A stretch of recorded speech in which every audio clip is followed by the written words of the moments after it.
ಎಲ್ಲನೂ ಯಾರು ಒಂದೇ ಥರ ಇದ್ದಾರೆ ಅಂತ ನೋಡ್ಕೋಬೇಕು. A minus B A minus C ಅಂತಿದೆ ಫಸ್ಟಲ್ಲಿ, ಸೆಕೆಂಡಲ್ಲಿ A minus C C minus B ಅಂತಿದೆ. So first L C M ಕಂಡುಹಿಡ್ಕೋಬೇಕಾದ್ರೆ ಯಾರ್ಯಾರು ಕಾಮನ್ ಇದ್ದಾರಲ್ಲ ಅವ್ರನ್ನ ಒಂದು ಸತಿ ಬರ್ಕೋಬೇಕು.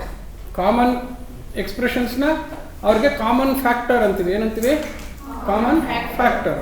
ಯಾಕೆಂದರೆ ಮಲ್ಟಿಪಲಲ್ಲಿ ಒಂದಿನ ಇನ್ನೊಂದು ಗುಣಿಸ್ತಾ ಇರೋದಕ್ಕೆ ಫ್ಯಾಕ್ಟರ್ ಅಂತೀವಿ. ಸೊ ಕಾಮನ್ ಫ್ಯಾಕ್ಟರ್ ಅಂತ ಅಂದರೆ ಫ್ಯಾಕ್ಟರ್ ಅಂತಂದರೆ ಇಟ್ ಆಲ್ಸೋ ಈಸ್ ಅ ಡಿವಿಸರ್ ಅಂತ, ಅದಕ್ಕೋಸ್ಕರ ಫ್ಯಾಕ್ಟರ್ ಅಂತ ಅಂತೀವಿ. ಸೊ ಈಗ ಎ ಮೈನಸ್ ಸಿ ಇಲ್ಲೂ ಇದೆ, ಫಸ್ಟ್ ಫ್ರ್ಯಾಕ್ಷನಲ್ಲೂ ಇದೆ, ಎ ಮೈನಸ್ ಸಿ ಸೆಕೆಂಡ್ ಫ್ರ್ಯಾಕ್ಷನಲ್ಲೂ ಇದೆ. ಆದ್ದರಿಂದ common factor. So L C ಎಮ್ನಲ್ಲಿ ಈಗ ಏನು ಅಂತಂದರೆ L C M is the multiple of common factors and all other non common factors ಅಂತ. ಏನು ಬರ್ಕೋಬೇಕು ಇವಾಗ? L C M when there are common factors, when there are common factors ಅಂತಂದರೆ same type of expression,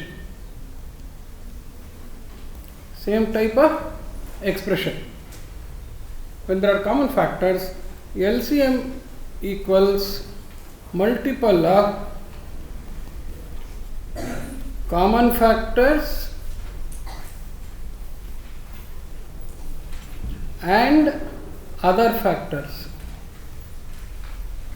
Common factors and other factors. ಈಗ therefore LCM ಏನು ಹೇಳಿ? a minus b ಅನ್ನೋದು other factor, a minus c ಅನ್ನೋದು common factor, ಇನ್ನೊಂದು ಯಾರು? C minus B ಅನ್ನೋದು other factor. ಗೊತ್ತಾಯ್ತಾ? So here A minus C is common factor and A minus B and C minus B are other factors. Therefore L C M is equal to this much ಅಂತ ಆಯಿತು. ಸರಿನಾ? Okay. So ಈಗ ಏನು ಮಾಡ್ತೀವಿ? L C M ಬರ್ಕೊಳ್ಳೋದು A minus B into A minus C into C minus B ಅಂತ ಬರ್ಕೊಂಡು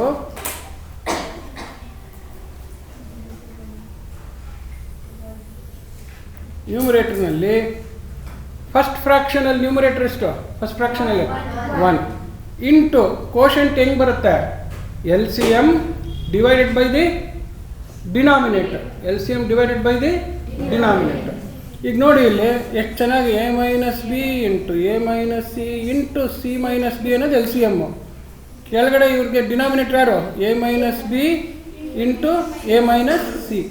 so ಮತ್ತೆ ಇವಾಗ ಅದಕ್ಕೆ ಫ್ಯಾಕ್ಟರ್ಸ್ ನೋಡಿ, common factors cancel, A minus C by A minus C. ಗೊತ್ತಾಯ್ತಾ? ಸೊ ಯಾರು ಸೇಮ್ ಆಬ್ಜೆಕ್ಟ್ ನ್ಯೂಮರೇಟರ್ಲ್ಲಿ ಇರುತ್ತೋ ಡಿನಾಮಿನೇಟರ್ ಅದೇ ಆಬ್ಜೆಕ್ಟ್ ಇದೆ, they are common factors. Cancel the common factors ಥರ ಮಾಡೋದು. ಸೊ ಈಗ ಇಲ್ಲಿ ಎಷ್ಟು ಉಳಿತು ನೋಡಿ ಕೋಶಂಟು? ಅಯ್ಯೋ ಸಿ ಮೈನಸ್ ಪಿ ಉಳಿತು.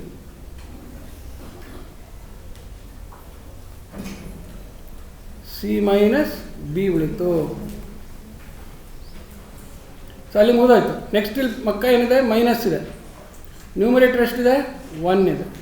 ಇಂಟು ಈಗ ಇಲ್ಲೇ ನೋಡ್ಕೊಳ್ಳಿ ಯಾವ್ಯಾವ ಫ್ಯಾಕ್ಟರ್ ಹೋಗ್ತಾರೆ? ಎ ಮೈನಸ್ ಸಿ ಹೊರಟೋಗುತ್ತೆ, ಆಮೇಲೆ ಸಿ ಮೈನಸ್ ಬಿ ಹೊರಟೋಗುತ್ತೆ. ಯಾರು ಉಳಿತಾರೆ?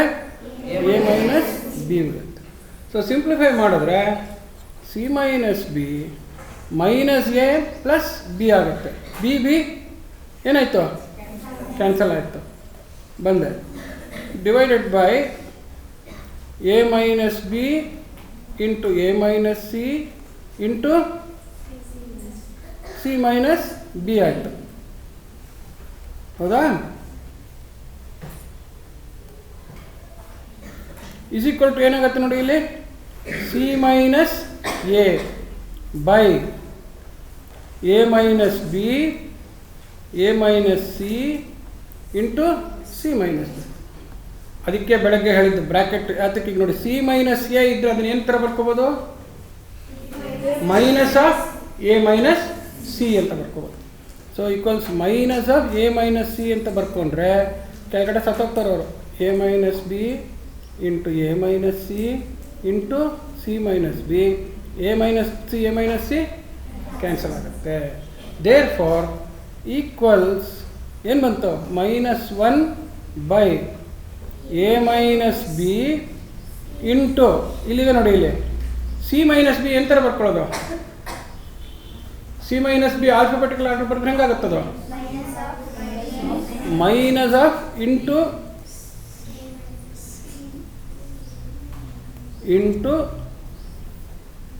Minus of B minus C ಅಂತ ಬರ್ಕೋಬೋದು. ಹೌದಾ?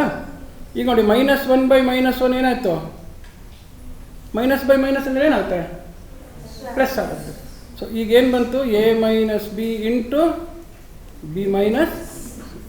ಸೊ ಈ ಥರ ಎಲ್ಲ ಅದಕ್ಕೋಸ್ಕರನೇ brackets, division, common factor, fraction simplify ಮಾಡ್ಬೇಕಾದ್ರೆ ಇವರೆಲ್ಲರೂ ಬೇಕಾಗ್ತದೆ.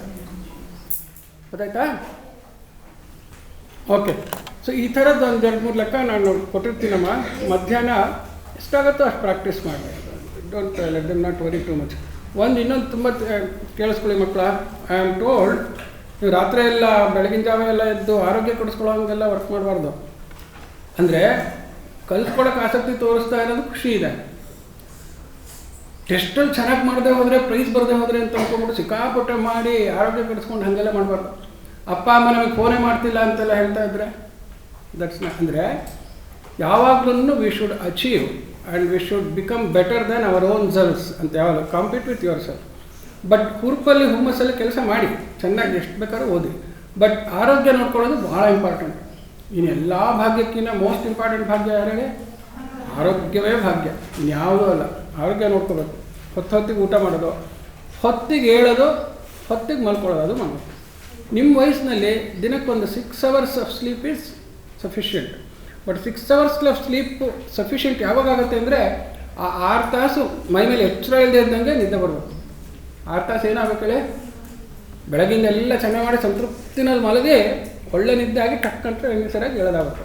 So going to bed at a good time around 11 to 11:30 in the night, getting up early around 4:30 to 5 in the morning. ಇದು ಬಯೋಲಾಜಿಕಲ್ ಹ್ಯಾಬಿಟ್ ಅಂತ ಹೇಳಿದ್ರೆ ಆಗಬೇಕು. ಬಯೋಲಾಜಿಕಲ್ ಹ್ಯಾಬಿಟ್ ಅಂತಂದರೆ alarm ಇಟ್ಕೊಳ್ಳದೆ ಆ ಟೈಮ್ಗೆ ಹೇಳೋದು, ಆ ಟೈಮಿಗೆ ಸರಿ ಕೆಲಸ ಎಲ್ಲ ಮುಗಿಸ್ಕೊಂಡು ನಿದ್ದೆ ಹೋಗೋದಕ್ಕೆ. ಯಾವಾಗ ನಿದ್ದೆ ಬರೋಲ್ಲ ಹೇಳಿ, ಅಲ್ಲ ಕೆಲಸ ಮುಗ್ದಿಲ್ಲ ಆಂಗ್ಸೈಟಿ ಇದ್ದರೆ ನಿದ್ದೆ ಬರೋದಿಲ್ಲ. ಹೌದಾ? ಕೆಲಸ ಮುಗಿಸ್ಬಿಡ್ಬೇಕು ಅವತ್ತಿಂದ. ಯಾವಾಗ ಕೆಲಸ ಮುಗಿಯುತ್ತೆ, ಮಾಡೋ ಕೆಲಸನ ಮುಂದೆ ಹಾಕದೇ ಇದ್ದರೆ ಕೆಲಸ ಮುಗಿಯುತ್ತೆ. ಗೊತ್ತಾಯ್ತಾ? ಸೊ ಇದೆಲ್ಲ ಶಿಸ್ತು ಬೆಳೆಸ್ಕೊಂಡ್ರೆ ಆರೋಗ್ಯ ಸರಿಯಾಗಿರುತ್ತೆ. ಓಕೆ. ಸೊ ಇದ್ರದ್ದು ನಾನು ನೋಟ್ಸ್ ಮಧ್ಯಾಹ್ನ ಹೊತ್ತಿಗೆ ಕಳಿಸ್ತೀನಿ. ಸೊ ಒಂದು ಇದೇ ಥರದ 2-3 ಲೆಕ್ಕ ಕೊಟ್ಟಿರ್ತೀನಿ, ಪ್ರಾಕ್ಟೀಸ್ ಮಾಡಿ. Okay. So I have just introduce you the concept of simplifying fractions in algebra is the same as simplifying fractions in arithmetic.